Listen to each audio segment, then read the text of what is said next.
Incredulous, Chapter 9, Leap of Faith. Hypnotica, Defiant's AI computer, had been monitoring the crew's conversation. Commander, the water temperature is 58 degrees at this depth. At 96 degrees Fahrenheit, the human body begins to shake uncontrollably.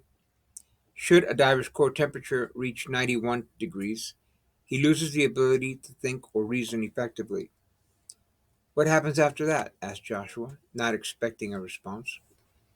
It doesn't really matter, since you're not going to be living much longer after that to worry about it, Tarek assured him. Understood, Hypnotica. I stand corrected. Don your wetsuits, but do it quickly, he ordered. Raven, radio the ship's crew and order them to put on warm clothing. The seas are cold at this depth, and they will need to retain body heat. If the ship is equipped with autopilot, have them maintain a heading of 035 degrees, which should keep her bow to the wind. Also, order them to maintain a speed of 4 knots.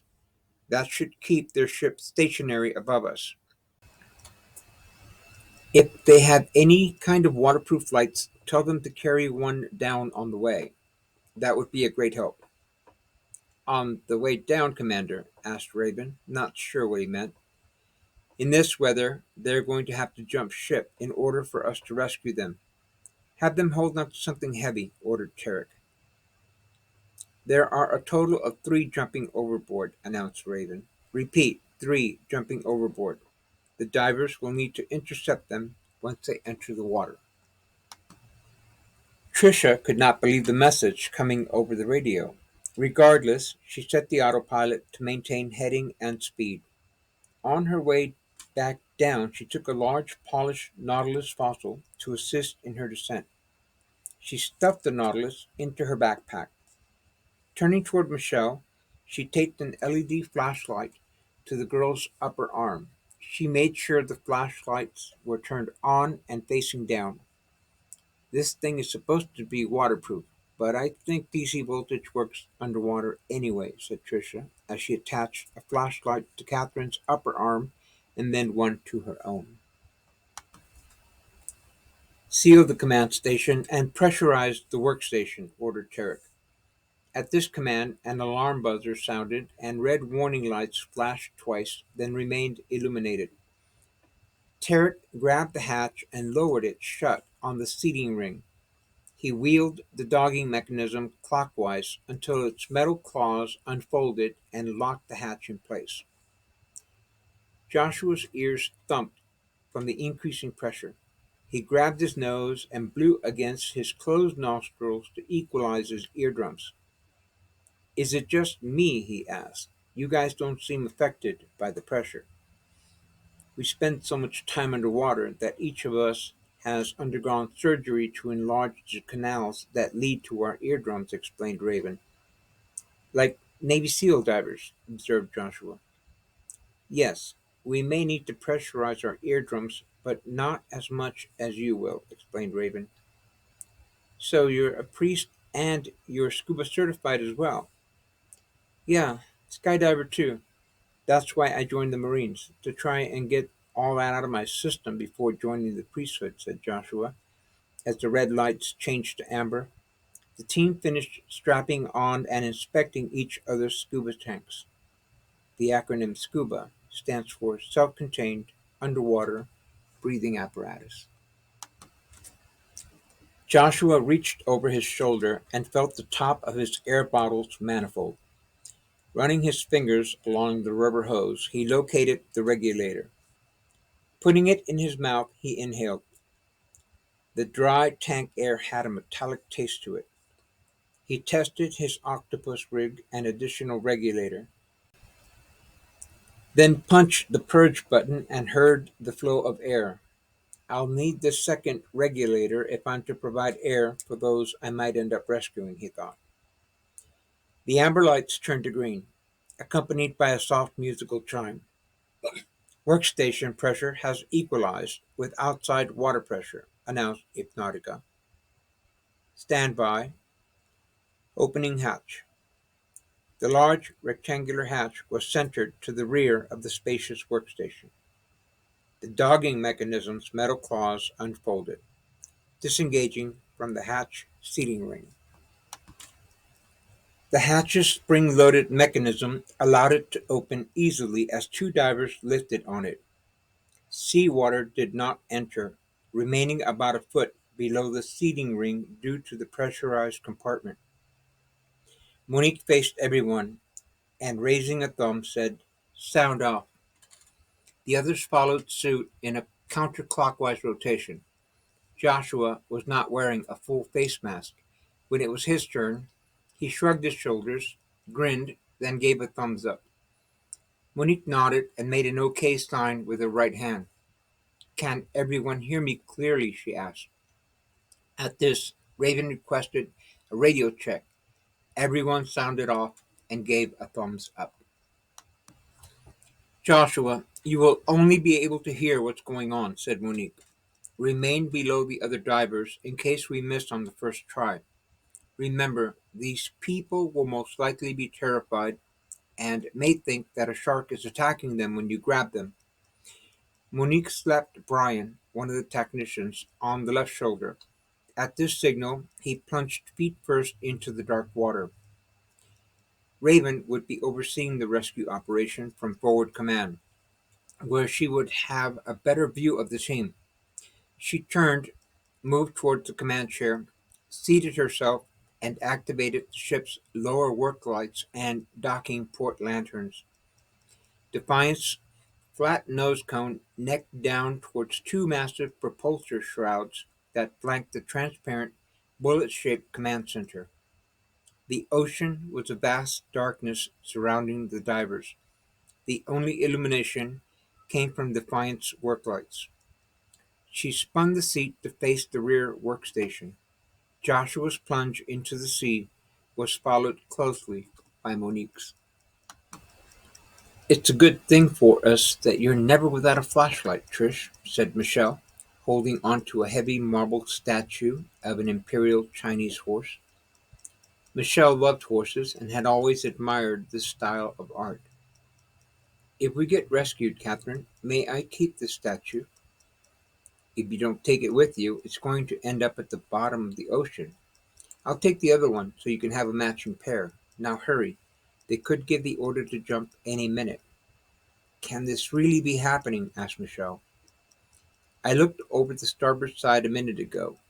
There is something under us, and it's lighting up the water," said Trish excitedly. "If it's not a submarine, we're all going to get buried at the bottom of the sea. At this point, I don't think we have much choice in the matter."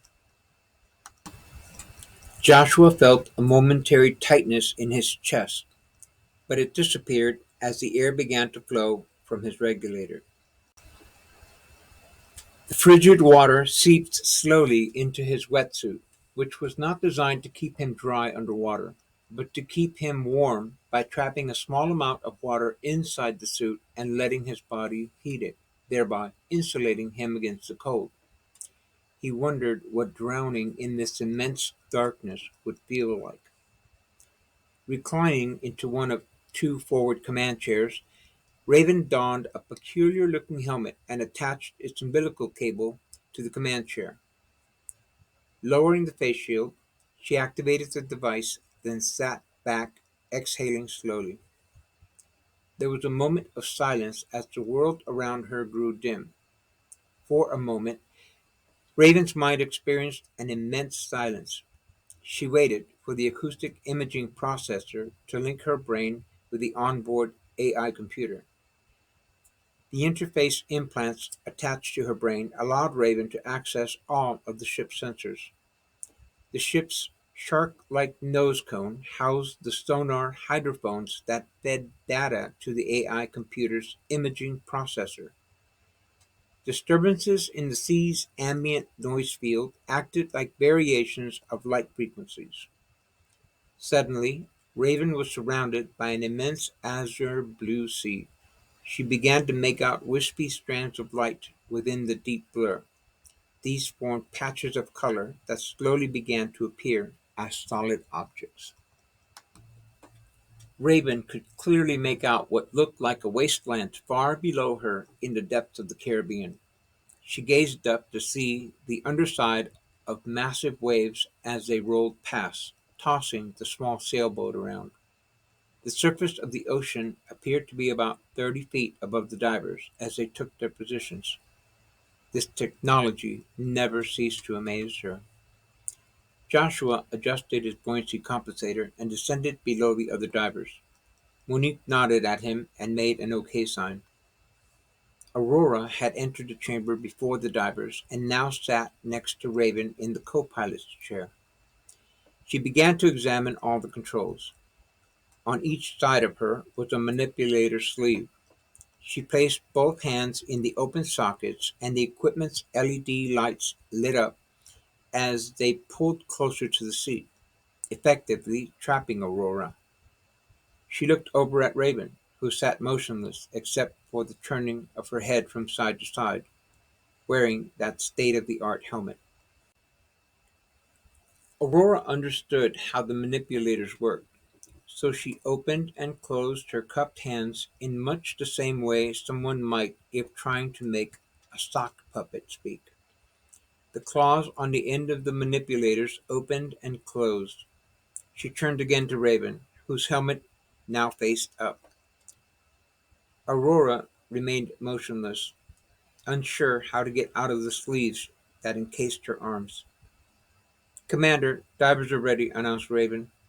"Instruct the crew to shut off their engines if possible. Instruct them to jump off the starboard side in unison when the ship is in the lowest part of the wave, just before the wave front rises, and have them jump as close together as possible." "Understood," said Tricia. "We should be in the water within 2 minutes. I will attempt to shut off the engines first. Confirming, we will be jumping from the starboard side. We are go. Repeat, we are go." Raven was certain her team had overheard the conversation, but verified just to be sure. "We are go. The crew is entering the water. Stand by." "Standing by," responded Monique. "Look alive, Joaquin," said Cha-Cha. "This is no time to be getting a cramp in your leg." "Cut the chatter, Chach," said Raven. "Incoming. We have bodies in the water. All three appear to be hanging onto one another and are descending directly over Joaquin." "Roger that," said Joaquin, who was the first to reach them. The women were holding hands and facing each other, forming a ring. The lights on their arms made them easy to see in the darkness. Joaquin came up through their center, holding onto one of them as he inflated his buoyancy compensator to maximum. Moments later, three other divers reached the trio. "Raven, we have three bodies accounted for. Returning to ship," said Monique. As the three were assisted toward the ship, Joaquin motioned for Joshua, who was hovering below the group, to go on ahead of him. Joshua gave the OK sign and followed behind the divers.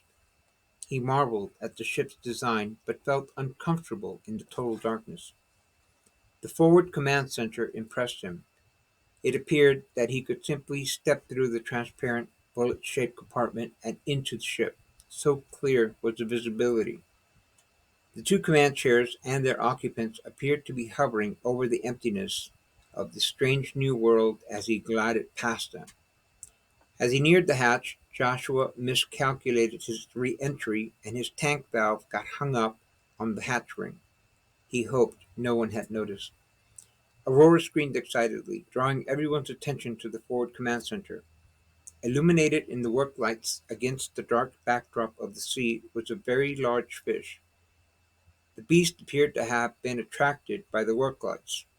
It had approached from below and clamped its enormous mouth around Joaquin's head, knocking the mask loose and severing communications. Aurora, still restrained in her seat, had been fooling around with the large robotic manipulators.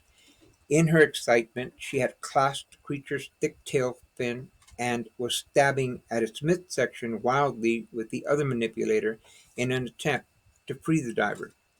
Joaquin was in trouble and struggling to get free. Monique rushed to the forward command chair, but the fish had already released the diver and broken free, leaving a section of its tail fin still held by the robotic arm. Still in the water, Joshua could hear that something had gone terribly wrong. He hurried back under to assist the last diver. As he approached Joaquin, he could see that the airline had been severed and the mask ripped off his face. Joshua pressed the regulator button, releasing a surge of bubbles as he placed the octopus rig in Joaquin's mouth. Joaquin blew out first, then inhaled deeply. He nodded his head and gave a thumbs up as Joshua pulled him towards the work hatch. Joaquin emerged the water bleeding, with the most unpleasant expression on his face. Splashing seawater on his tongue, he proclaimed in his thick Spanish accent, "I think I just tasted death. I did not know it was possible to smell bad breath underwater." With a bewildered look on her face, Cha-Cha exclaimed, "A este ya lo lambió el diablo." "What does that mean?" asked Michelle, drying her hair. "It's Spanish," explained Cha-Cha. "It means that death just tasted him." Joshua removed his face mask and assisted Brian in lowering the upper hatch and locking it in place. A red warning light and buzzer sounded as the chamber began to decompress. Raven informed the three passengers that it would be at least 5 hours before anyone would be allowed to leave the chamber. They were moving away from the ship overhead and increasing their depth. "Are we in a pressurized environment?" asked Tricia. "Yes, we are. If we decompress too fast, nitrogen bubbles will froth in our bloodstream. Once air bubbles build up in the heart, it's over. You girls can get out of those wet clothes and take a hot shower while we wait, if you like." Monique assisted Aurora out of the command chair. Aurora mumbled that she felt bad about hurting the fish. Joaquin assured her that the fish was lucky he'd broken free. "Otherwise, we'd be having fish tacos for breakfast." "Well, that's the most interesting Mayday I've ever responded to," said Raven. "Mayday? We did not request a Mayday. You called us," exclaimed Catherine, "and thank God you did."